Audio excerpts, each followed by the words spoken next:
सबसे पहले जानते हैं कि आंकड़ों के संगठन की आवश्यकता क्यों होती है। आप एक ऐसे पुस्तकालय के विषय में कल्पना कीजिए जिसमें पुस्तकों की अलमारियों में विषयवार पुस्तकें नहीं रखी हैं। जिस पुस्तक को जहां जगह मिली उसे वहीं रख दिया गया है। ऐसे पुस्तकालय में आप अपने विषय की पुस्तक ढूंढने जाते हैं तो क्या आप अपनी पुस्तक ढूंढ पाएंगे? शायद नहीं। अपरिष्कृत या अव्यवस्थित आंकड़े भी इसी प्रकार के होते हैं, जिसमें उत्तरदाताओं से प्राप्त सूचना को बिना किसी व्यवस्थित क्रम के संग्रह कर लिया जाता है।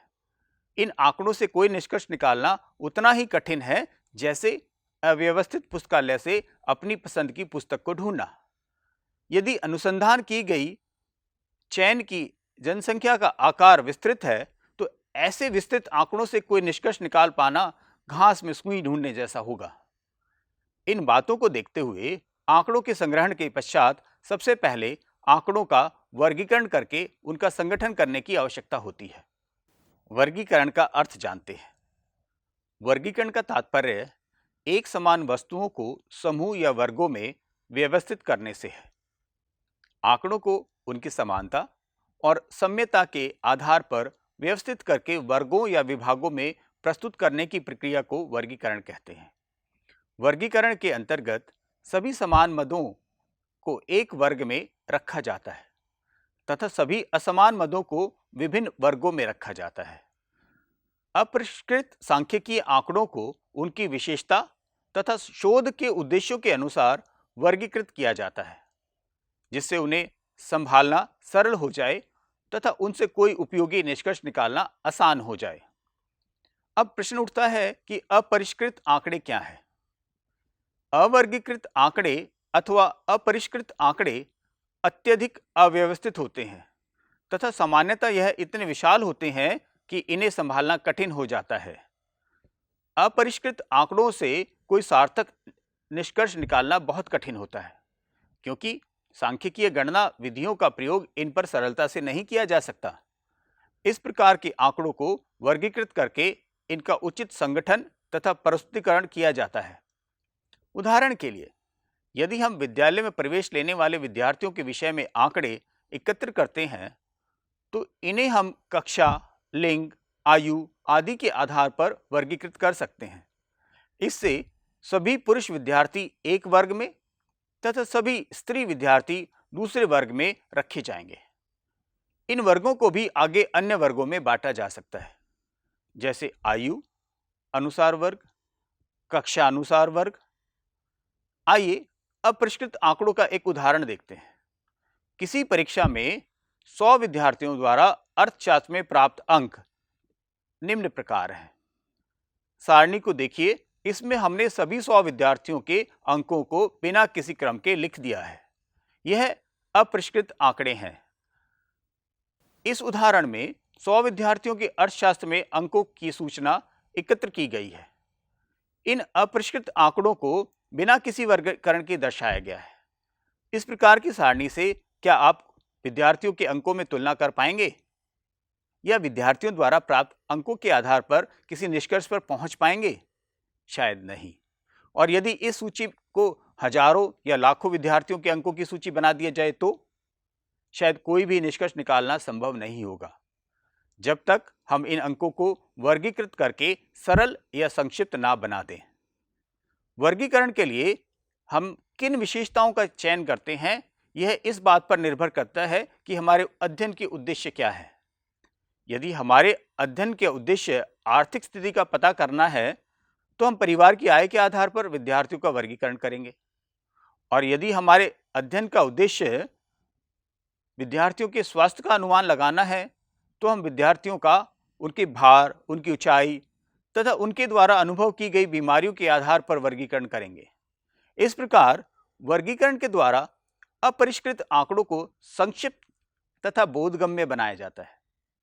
जब एक प्रकार की विशेषताओं वाले तथ्यों को एक ही वर्ग में रखा जाता है तो इनको ढूंढना, इनकी तुलना करना, इनमें संबंध ज्ञात करना तथा इनके आधार पर निष्कर्ष निकालना सरल हो जाता है।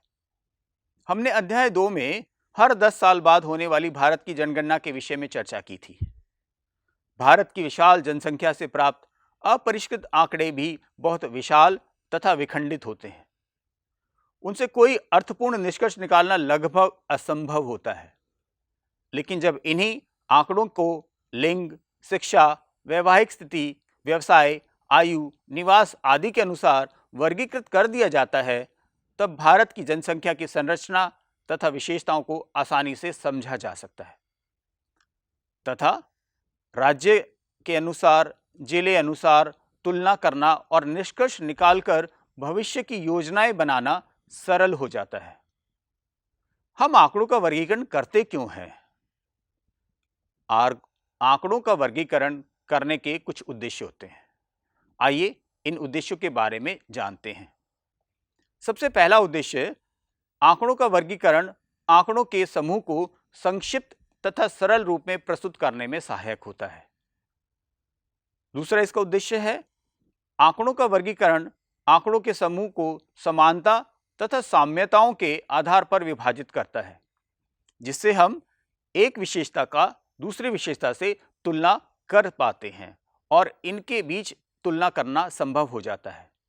तीसरी विशेषता, वर्गीकरण द्वारा अव्यवस्थित आंकड़ों को व्यवस्थित ढंग से प्रस्तुत किया जाता है, जिससे अनुसंधानकर्ता को किसी उपयोगी निष्कर्ष पर पहुंचने में मदद मिलती है।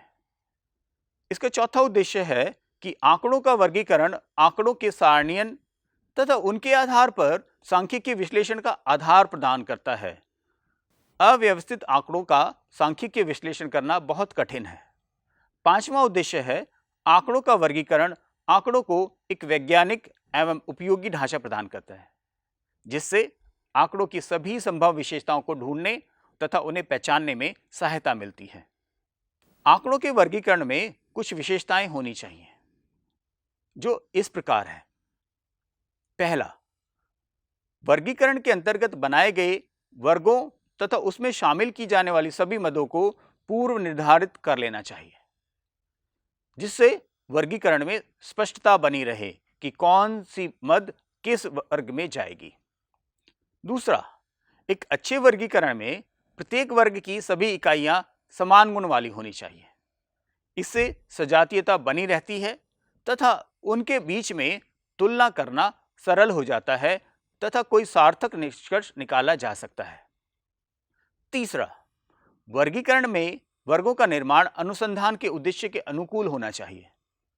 एक प्रकार के आंकड़ों के वर्गों में उद्देश्य की अनुरूपता भिन्न हो सकती है। चौथी विशेषता, वर्गीकरण के वर्गों का निर्माण इतना विस्तृत होना चाहिए कि अनुसंधान के लिए संग्रह किए गए सभी आंकड़े किसी न किसी वर्ग में आ जाए। कोई भी इकाई वर्गीकरण से बाहर नहीं रहनी चाहिए। पांचवा, आंकड़ों के वर्गीकरण का आधार एक समान होना चाहिए। इससे आंकड़ों में स्थिरता बनी रहती है। छठा, आंकड़ों का वर्गीकरण लोचदार होना चाहिए। इसमें उद्देश्यों की आवश्यकता के अनुसार विभिन्न वर्गों में परिवर्तन करने की संभावना होनी चाहिए। अब प्रश्न यह उठता है कि आंकड़ों का वर्गीकरण किस आधार पर किया जाए? तो आंकड़ों का वर्गीकरण आंकड़ों की विशेषताओं के आधार पर किया जाता है। आंकड़ों का वर्गीकरण करने के लिए आंकड़ों के वर्ग या समूह कई तरीकों से बनाए जा सकते हैं। आप आंकड़ों को किस प्रकार से वर्गीकृत करना चाहते हैं, यह आपके अनुसंधान के उद्देश्य तथा संग्रह किए गए आंकड़ों की विशेषताओं पर निर्भर करता है।